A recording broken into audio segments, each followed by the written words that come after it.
This time I wanted to discuss with you the treatment options that are for aplastic anemia and the treatment options that I got offered when I got diagnosed. First off, when I was diagnosed, they told me I was going to have a bone marrow transplant. That was the first line of action. The only problem was they needed to check if my sister, because I've only got one sister, they wanted to check if she was a match to be a donor for me. I think it's like 30% chance that they would come back as a complete donor match. So it was very slim. But she went to get tested anyway. She was not a match, unfortunately. The doctor kept making jokes to me saying she wasn't my sister. So, sorry, Car. Because they said I couldn't have the transplant, so they had to think of other options of treatment for me. So the other options were horse ATG, which I'll explain about in a bit, and rabbit ATG. They were the two other options that I had. So when I got to Cardiff, I met the doctor and he says, ideally you'd need a transplant, a bone marrow transplant, but the problem is we haven't got you a match. And I was like, oh God. And then he laughed and he says, oh, it's because you've got a rare tissue type. So there's nobody out there in the whole world who's got the same tissue type as you that would be able to be a match. He then said there is this one person somewhere internationally that they think could be a match. So then they've sent for testing for him, so still waiting to hear about that. At the moment I don't need it though, so cross fingers. So I'm going to go through with you the treatment options and go from there. So I've actually got this piece of paper and it says treatment algorithm for aplastic anemia patients. So treatment algorithm for aplastic anemia patients. So he decided that I was in this category, severe. Well, actually in the end he was like, no, you're very severe, but there we are. Severe aplastic anemia. So under 40-year-olds, well, that's where I came in. So this is where they would go. So under 40-year-olds, you'd go for, if you had a sibling, you'd have a bone marrow transplant. Well, we couldn't do that because my sister is not my sister. I need to stop saying that. No, she wasn't a match. So go off that one and go to no sibling. Next treatment is this, it's the IST, so immunosuppressive therapy with anti-thymocyte globulin. That is the ATG basically, the one that I had in the end. Once you've had that, if you respond, you're cured. But you can always relapse. If you relapse, you then need to go back to that donor list and you need a bone marrow transplant. If you have the ATG, no response to it, you again need the bone marrow transplant. In the end, it seems like transplant is the way forward. But if you do respond, which, right, let me get this straight. 2/3 of people respond to treatments, 1/3 relapse. So cross fingers. Might as well take you through the non-severe aplastic anemia patients. So if you're non-severe, you then, observations, sometimes you need transfusions like platelets or blood, androgens, don't actually know what that is. And then you have, if it then starts going severe, you can have the ATG treatment. If none of this is working, transplant. Hope that explains some things for you. Let me discuss then the treatment that I actually had in the end. Oh, excuse this. That's the pick line. I'm going to be reading now. The treatment I had was called horse ATG. Okay. Yes, it did come from a horse, but I'll explain that. I'm going to read from this book. So it's from the Aplastic Anemia Trust, only because I don't want to say anything wrong. ATG, it stands for anti-thymocyte globulin. Globulin? Anti-thymocyte globulin.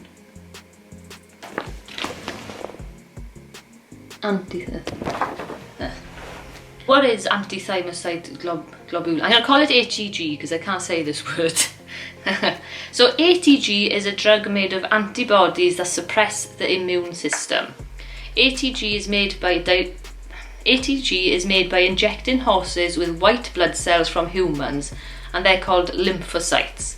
By injecting or immunizing the horses with these human lymphocytes, the horse's immune system produces antibodies directed against these human lymphocytes. These antibodies are then collected and purified to produce the ATG medicine. It comes in like a little jar then, I'm sure they said it comes in like a little jar. The process of producing ATG does not harm the animals involved. Important. How does ATG work and how long will it take to have an effect? Your immune system is your body's way of fighting off diseases, bacteria and viruses. ATG works by quieting down your immune system, so it suppresses it for a short period of time. This is done because your immune system is suppressed. It gives your bone marrow time to heal and make blood cells again. ATG is an effective treatment for aplastic anemia, and around 2 out of 3 patients respond to it. It usually takes about 3 to 6 months before ATG starts to work and slowly improves your blood counts. Patients who do not respond after 3 to 4 months may be given a second course. ATG treatment comes in a little vial, like I said. The nurse is then injected into a litre bag of normal saline, and then it runs through the PICC line. So to start with, you have a small dose. I can't remember the amount of the dose. A small dose for over an hour, just in case you have a reaction. Before every dose you get given a steroid, so I had methylprednisolone through the PICC and an antihistamine also through the PICC. They give you that, then the ATG goes up. So the first one goes for an hour just in case you have any reactions, but it's fine. And then they put the full bag up over 12 hours. So you have 12 hours on, 12 hours off, and that happens for 4 days. So you have four bags. Before every dose that you have, every morning at 6 o'clock, the nurses will check my bloods, which go through the PICC. And then before starting the treatment, they check obviously your blood level, your platelets. Once I had to have a bag of platelets before my ATG infusion because they were too low. They needed to be, I'm sure they said above 30. I think they said 30. After the treatment's finished, so after the 4-day course, so mine was Monday to Thursday, on the Friday then, you have your bloods checked in the morning again. You also then start on a tablet called cyclosporin. Here it is. If you can see that. Yeah. Let me explain to you actually what cyclosporin is, because I've just found this book as well. So it's similar to the other one, but for cyclosporin. Cyclosporin is an immunosuppressant medicine which has been used for many years to treat aplastic anemia. It works by restricting the way your immune system reacts against your bone marrow, suppressing or quieting down your immune system to help your bone marrow heal and recover. As the immune system is suppressed, there is an increase of risk of certain types of infections, including viral infections, while you are taking this drug. But this is a small risk for patients with aplastic anemia who take cyclosporin. A response to immunosuppressant treatment, such as cyclosporin, in patients with aplastic anemia takes time, usually at least 3 to 4 months. Your doctors will determine when you can start tapering or reducing the dose of cyclosporin you take. The amount of cyclosporin you take will then be reduced very slowly over a period of many weeks to months. As the dose is reduced, your blood count will be closely monitored to ensure they remain stable. I started on a dose of, I think it was 60 milligrams twice a day. But I can't remember because the nurses were given to me and I would just take them. My dose at the moment now is 40 milligrams, and I have been over the last 2 weeks. The levels haven't changed, they're in the right range, so 40 milligrams twice a day. Also, when you come off the ATG, you start on steroids as well, alongside the cyclosporin. You start on prednisolone tablets then, a high dose. I think that could have been 55 milligrams to start with. So you started on 55, you stay on 55 for the first week of cyclosporin, then you decrease the dose daily for the next week. Is that what I did? Yeah, that's what I did. After I finished the ATG, they did say I was supposed to stay in hospital for a further 2 weeks because of there's this risk of serum sickness. It's like a side effect from the HEG treatment. It's flu-like symptoms, aches and pains in your joints, temperatures. I didn't have it, which was good. So I only had to stay in hospital for a week after my treatment. So there's a full week where nothing happened. Nobody was doing anything with me other than taking my blood at 6 o'clock in the morning. Luckily I was sent home a week earlier than I should have. But then I was there a week longer in a way because my treatment didn't start till the second week, because I was there for 3 weeks then in total. So if I had to stay for 2 weeks after my treatment, I would have been there a month, and I don't know if I could have done another week, to be quite honest. Now that I'm home, next for me is, weekly I go for blood tests. At the moment I've been going twice a week just in case. So that's in my local hospital. Every 4 weeks I have to go to Cardiff to have my bloods taken up there for them to check me. Check the blood results. 3 months time, I'm going back up to Cardiff to see my consultant to see if this treatment is working for me or not. Cross fingers. After that, I'll probably be having bloods in my local hospital every 2 weeks. I think it will still be 4 weeks in Cardiff, but they haven't said anything yet. And then in 6 months' time following treatment, I'll 6 months' time following treatment, I'll see my consultant again in Cardiff, and he'll determine then whether I've responded or whether I've relapsed. They'll know in the 3-month appointment whether it's worked anyway, because by then you should see a change in your blood results. So far, mine are going the right way. But I don't want to be too excited, because it's only been 2 weeks. I show you actually now the blood results from when I was unwell, and then I'll show you how they've changed since having treatment. Okay, so for people who don't know, this is what blood results look like. So this is called the full blood count. This was taken on the 29th of January when I got unwell, before they diagnosed me. So as we can see, the white blood cell, which is here, is 0.7, and it's supposed to be between 4 and 11. My hemoglobin is the HB, 117, so that was just in range. The platelet count was 160, so that was also just in range. And then the neutrophil count was obviously 0. It's supposed to be 1.7 to 7.5.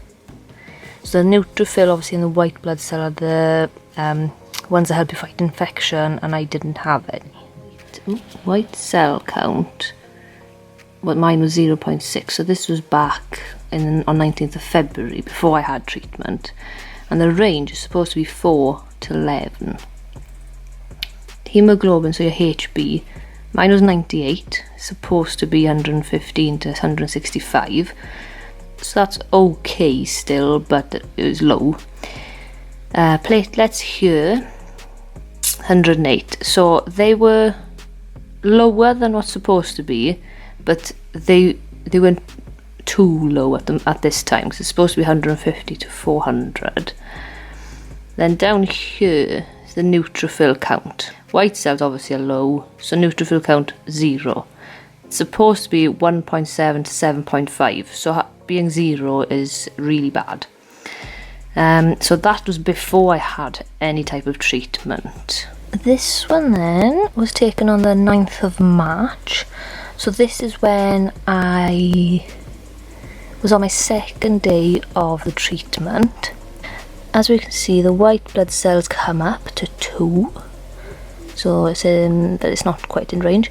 HB obviously then had a drop to 83. Platelet was really low, it was 23.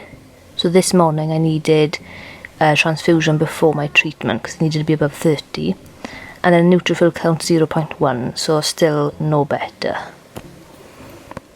This one then was taken on the 29th of March, so after treatment and about 3 weeks after I was discharged and got home. White cell count is looking good, 3.7. Hemoglobin is 90, so still a bit on the lower side.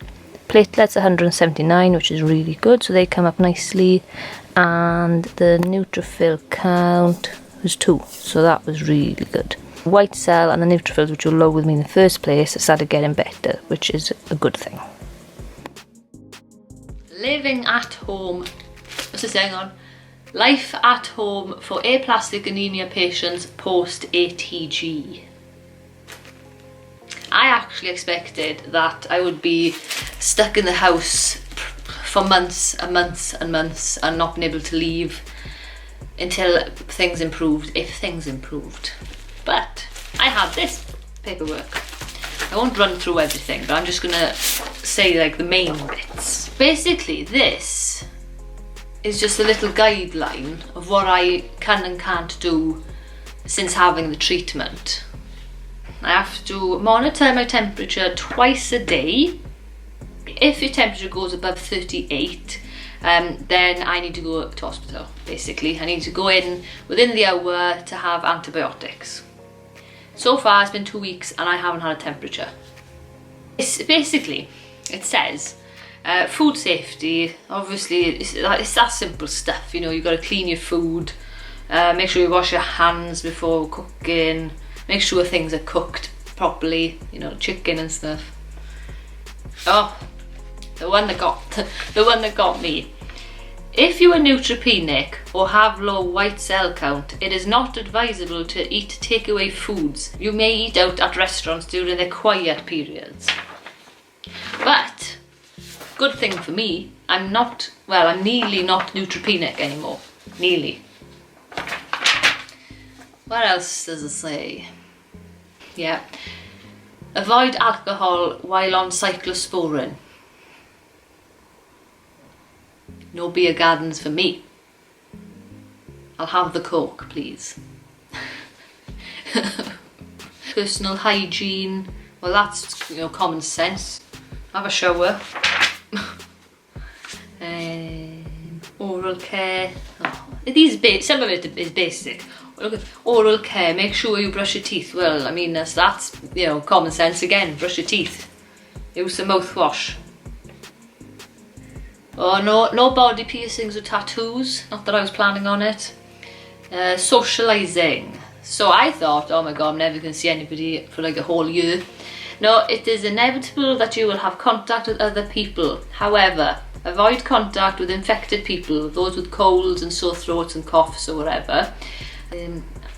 This was one for me which I read and I thought, thank god I can go out for a walk. Going out in fresh air is a good idea, but you must protect yourself from the sun. Oh. Avoid direct sunlight. If you go out in the sun, use a factor 50 sunblock, keep in the shade and cover skin with loose clothes or wear a hat. So I'll have to pack on the factor 50 this year in the good old Wales sunshine or rain. Whilst your immunity is low, avoid crowded areas such as public houses, workplaces, churches, shopping malls, bars. But it is important to live as normal life as possible. Physical activity. If you feel able, you should gradually increase exercise and physical activity. This may include gentle limb exercises, gentle walking and cycling, or the use of an exercise bike. And this is one I laughed at when I read in hospital. Use a bell. Let others help you, especially in the first few weeks after ATG. Ding-a-ling-a-ling-ling, ling-ling. Need a cup of tea. Luckily, I'm alright, I can do everything myself. You should avoid driving and cycling if your platelets are low. Also, avoid driving if you are unwell, weak or have lack of concentration. I actually can't drive at the moment because the tablets I'm on are making me shake. Until that goes, and well, I have got lack of concentration, so the car's a no-no for me at the moment. Enjoying having people drive me around. While your immunity is low, it is a good idea to not have new pets until you are fully recovered. I was going to get a dog, eventually. Maybe in a year's time now. Gardening, not a good idea to do your garden. Well, that's not great for me because I need to do my garden this summer. Returning to normal, so work-wise, it does say that if you've got a physical job, which I have, you can be off for 9 months. The doctor told me 9 to 12 months, but I think it all depends how you respond to treatment and how you're feeling after the 6-month review, and then it goes from there. But being on cyclosporin, obviously it suppresses your immune system, so I'm not sure how long I'll be off. All in all, after my treatment, I'm feeling really well at the moment. My bloods are doing well, so I'm crossing fingers that this is how it's going to be. It can obviously go backwards because, you know, if your numbers are going up really quick, chances are they could go back down really quick. So they are keeping an eye obviously on me. Keep an eye on myself as well. I'm trying not to do too much stuff, but because I feel so well, I just think, well, I probably could do it, but I need to stop really. I don't know what the next video is, but I am going to be doing a video about the PICC line, if anyone's interested in that. I got a few videos lined up which I want to do. Not sure which one I'm going to do next yet. I do want to talk about the PICC line. I think mine might be coming out soon at some point. I don't really know though. So I want to do that video before that comes out. Also, we're doing, for people who don't know, we're doing a raffle, me and my cousin Shan, raising money for the Anthony Nolan register. So they're the donor register for bone marrow transplants and stem cells. I'm going to be doing a video on that as well, but I think that won't be for a while because we need to finish the raffle and everything. But if you do want to donate to the raffle to raise money for Anthony Nolan, I'll put the link down below. Now, so far we've raised over the expected amount, so we're doing really well, and we're just hoping we can get a little bit more.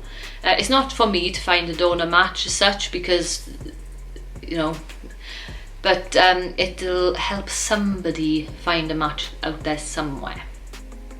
Yeah, so that's it from this video. If you want to see any more, subscribe to the channel and more videos will be up. I don't know how often yet, it just depends when I film them.